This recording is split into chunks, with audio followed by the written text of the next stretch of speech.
Welcome back to Boom and Bust. I'm your host, Tony Clement, having a conversation with Renaud Brossard. He is the Vice President of Communications for the Montreal Economic Institute.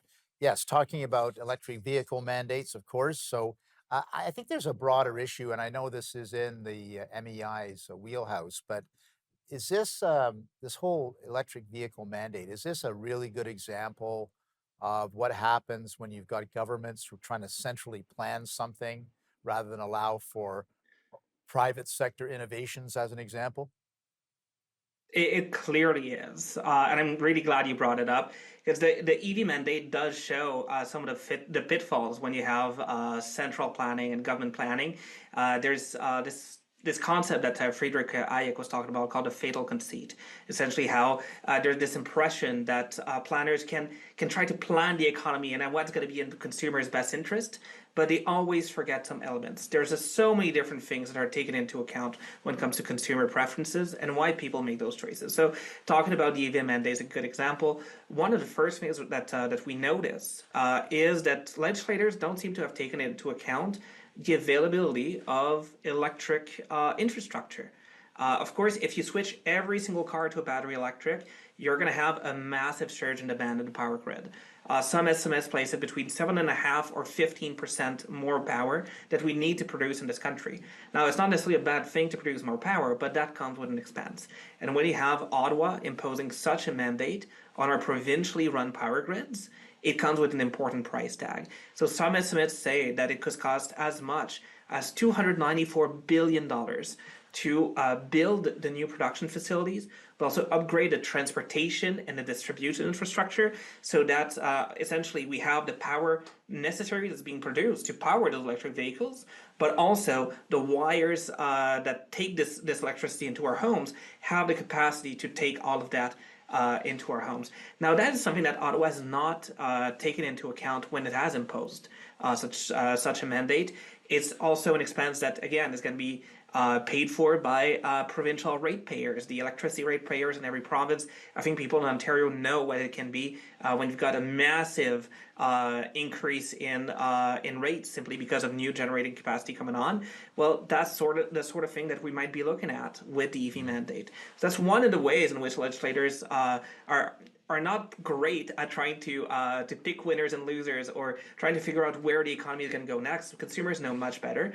The other thing is, especially when we're talking about the EV mandate, I think there's a big elephant in the room called Nordvolt, Stellantis, and all the other large Right. EV battery plants that were subsidized by Ottawa. There's something like $52 billion in public money and taxpayers' money that was put behind those plants, and now already a number of them are closing down. Thankfully, not all that money was spent. Taxpayers are not on the hook for 52 billions, but there's still hundreds of millions of dollars that were lost because of these bad bet made by government legislators.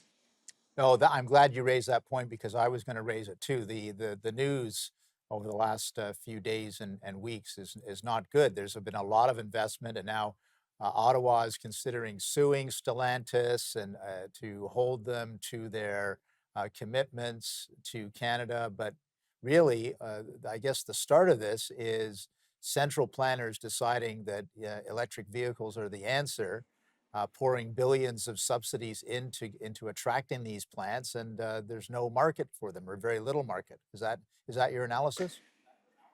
That's my analysis as well, and a lot of it comes from the essentially the incentives that are at work for legislators when they subsidize. I know they'll like to use the word invest, but really it's subsidize.